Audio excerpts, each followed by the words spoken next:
1.6 kilowatt. ঠিক আছে, এখন কথা তারপরে প্রথম কোশ্চেনটা কি বলছে যে সর্বোচ্চ দক্ষতায় কেভিএ এবং সর্বোচ্চ দক্ষতা।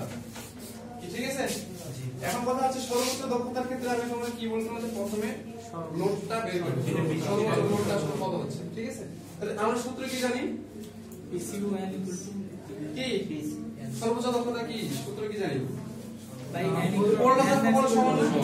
তাহলে এখানে দেখো PCUN ইকুয়াল টু কি P4।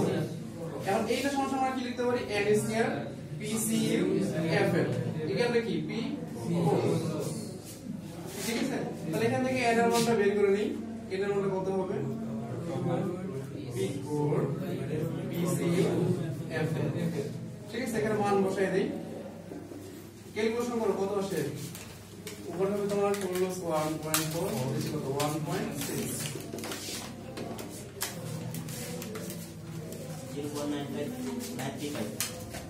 0.995। তাহলে এটা হচ্ছে আমাদের কি ম্যাক্সিমাম লোড। ঠিক আছে, তাহলে এখন ম্যাক্সিমাম কেভি এর ক্ষেত্রে আমি তোমাদের কি বলছিলাম যে কেভিএ ম্যাক্স, তাহলে এটা কি n ইনটু কেভি, এখানে n এর মান কি হবে ম্যাক্সিমাম লোড। কি বুঝা গেছে, তাহলে এখানে দেখো 0.935 এবং কেভিএ কত দেওয়া ছিল 150। তাহলে এখানে বসাই দাও 150 140.31 কেভিএ। এটাই হলো তোমার কি ম্যাক্সিমাম কেভি। কি বুঝা গেছে, এখন তারপরে বলছে যে কি দক্ষতা, তাহলে কি ম্যাক্সিমাম কি বের করতে হবে n max হিটা ম্যাক্স। কি বুঝা গেছে, এখন তাহলে দেখো উপর কি লিখবো প্রথমে nVA cos θ, মনে আছে তো কি, আর এখানে কি nVA cos θ plus n square PCUFL, আর এখানে কি করব পাওয়ার রেজিস্ট্যান্সটা দিয়ে দেব। ঠিক আছে, তাহলে এখানে মান বসাই দিই, ম্যাক্সিমাম লোড কত হইছে 0.935 এবং কেভিএ দাও ছিল কত 150। তাহলে এটা কিসে নিয়ে আসবো, ভিএ তে 10 টু দি পাওয়ার 3। এখন পাওয়ার ফ্যাক্টরের বিষয়টা আসলো, পাওয়ার ফ্যাক্টর কত দেওয়া আছে